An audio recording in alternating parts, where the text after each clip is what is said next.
Now, so between what one thing particularly that we should know that Sheikh always tells us is that the documentation to Yamani regarding SEERAH, apart from the pre-Islamic, the before Hijrah, is mostly about battles. So everything like revolves around battles. And another thing is that time there's no calendar yet. So the way they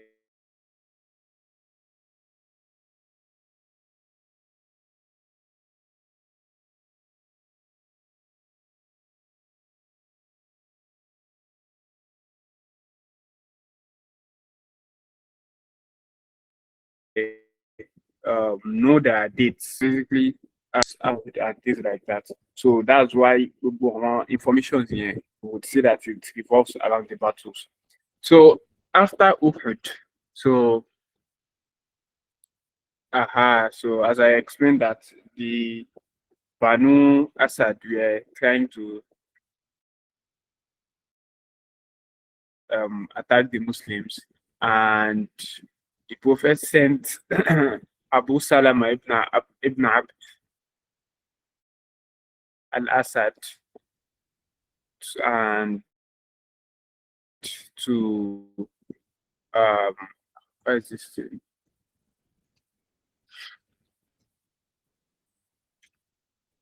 So Abu Salama was able to like um fix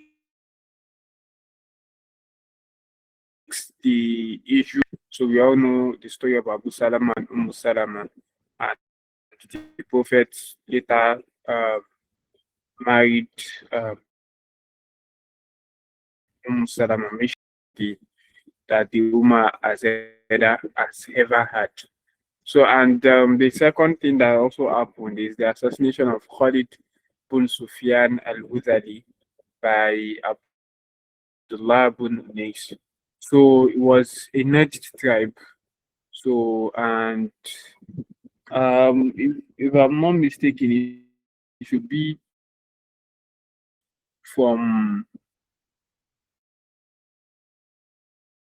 probably the person that people should know him, because he has from the CEO, it is said that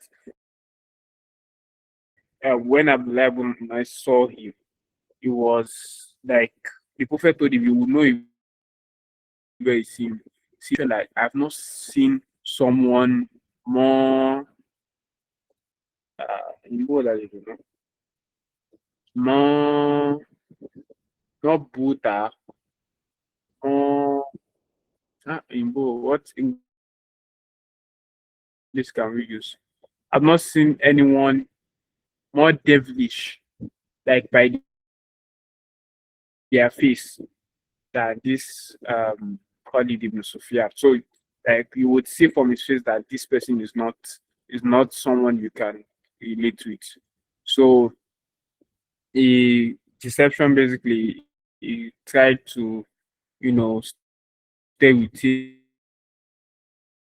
um, try to gain his trust, and afterwards he was able to was the massacre of the Bil Mauna is one of the specific events that the Prophet Muhammad SAW actually recited Kunut for. So that's why when you tomato don't want how the FQ and command the Kunut is the way we read Kunut every Ramadan. Some scholars are actually against it that Kunut should only be recited, but for example, when we had Corona, so it will be a long note. So there is a difference of opinion regarding that. So this is one of the like particular issues that the prophet actually recited in every prayer and prayed against these people, the massacre of the Muslims. And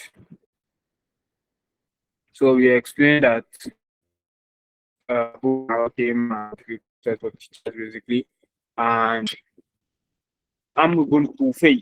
So he was the one that killed those people. So he was the one that killed them, but Khan Bun Zaid um, was able to return safely. And there was actually something that happened. So there was something that happened particularly. There were two Sahaba that they were not at the uh, attack at that point. So they were actually survivors, and they basically were not with the squad at that moment. So if Mafia Padawa, they saw that they have killed those after they were going back, like going back to the prophets. So they saw one of those people from the tribe of Amubun Tufay, and they actually killed him. But unfortunately for them, the person this Sahaba saw has actually went to the prophet to take uh, as well for the prophet's protection, and the prophet has given them protection. So already basically the way of protection, the certificate, the visa, let's call it the visa of protection.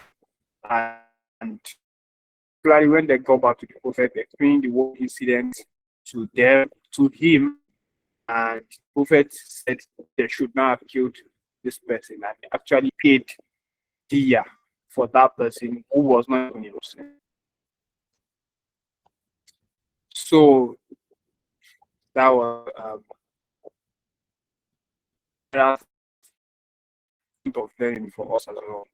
So and the for the watch, yeah, this was actually one. There were miracles around this massacre of Wajir. So some tribes came to the Prophet asking for help, and the Prophet sent a very, very small group, very, very small group, and it was said that Asim couldn't serve it.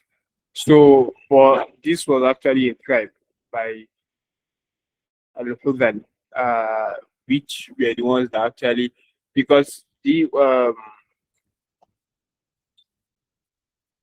Fubayb bin Adi and Zayd bin Dathina.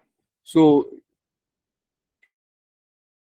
Kubayb bin Adi was executed at that point that uh, he has not seen anybody that is so happy and tortured than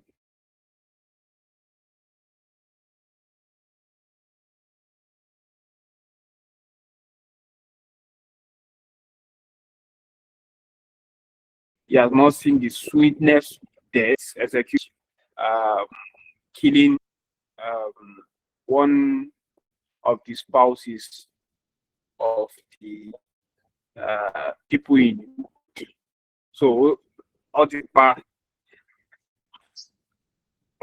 Alhamdulillah. So, Otipa, Oko, Umayeni, I've forgotten him. Apologies. I'm not good enough with names because I'm not that particular or normal to. So, he has killed one of the Quraysh. So the if anyone knows the name, please you can always with that.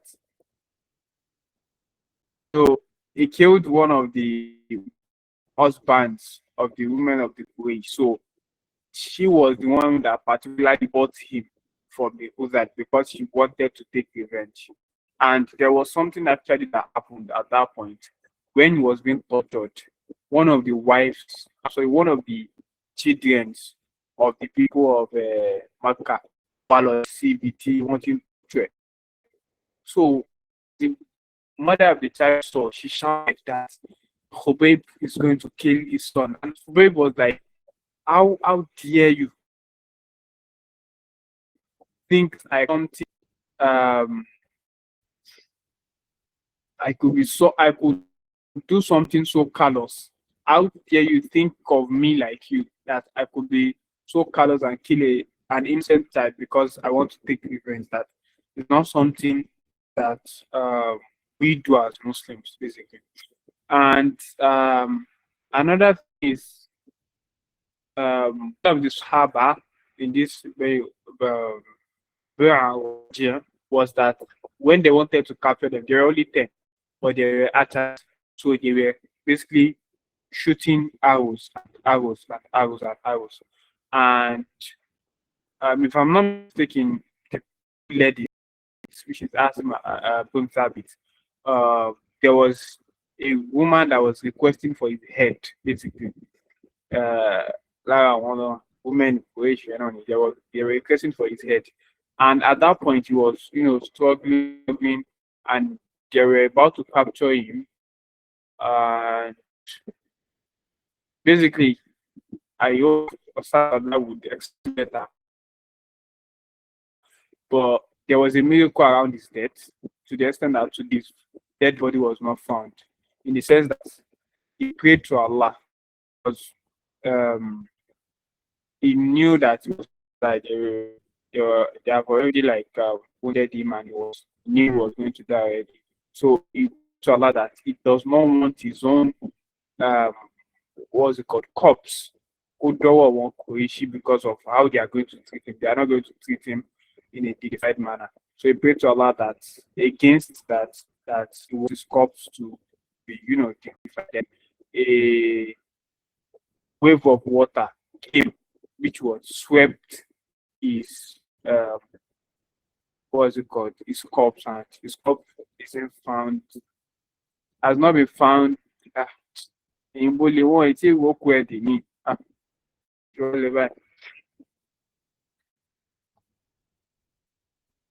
Okay.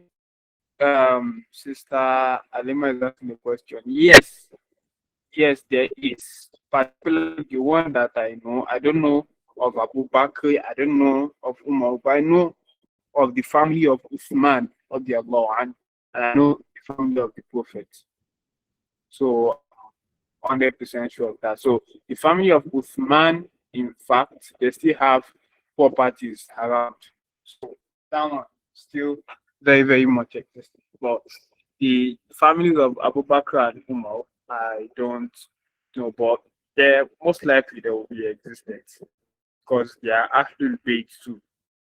Our family Abu Bakr, so far that I know, they know they are existent, but they don't know how spread they are.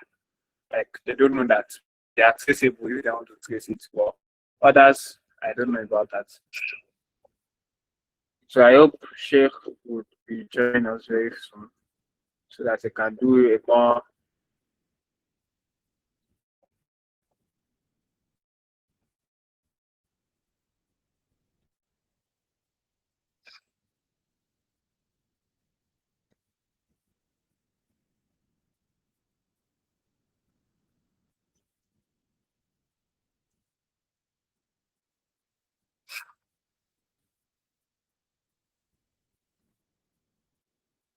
Little.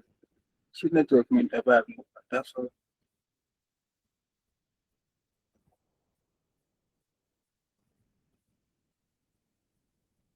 Can anyone hear me, please?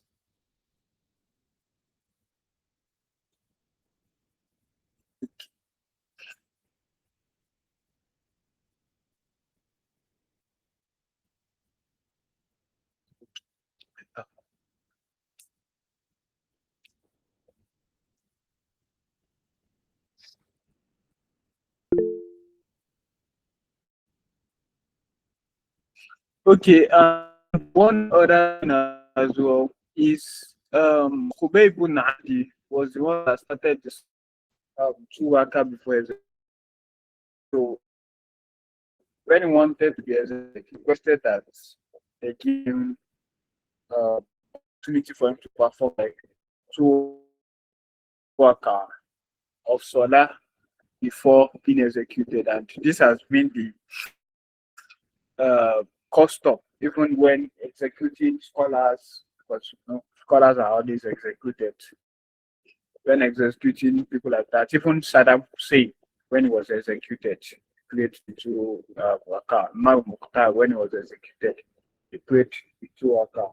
So it has been a custom, it has been a sunnah that if someone was to be executed, they would pay that two rakah.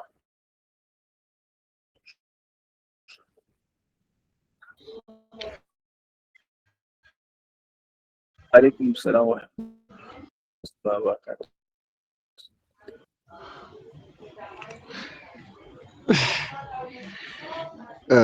Okay, I think our Ravana Lavi bhai. So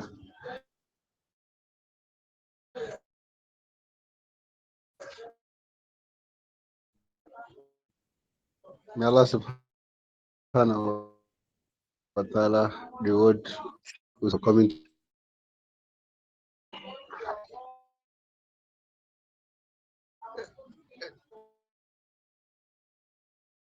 if I had come home earlier,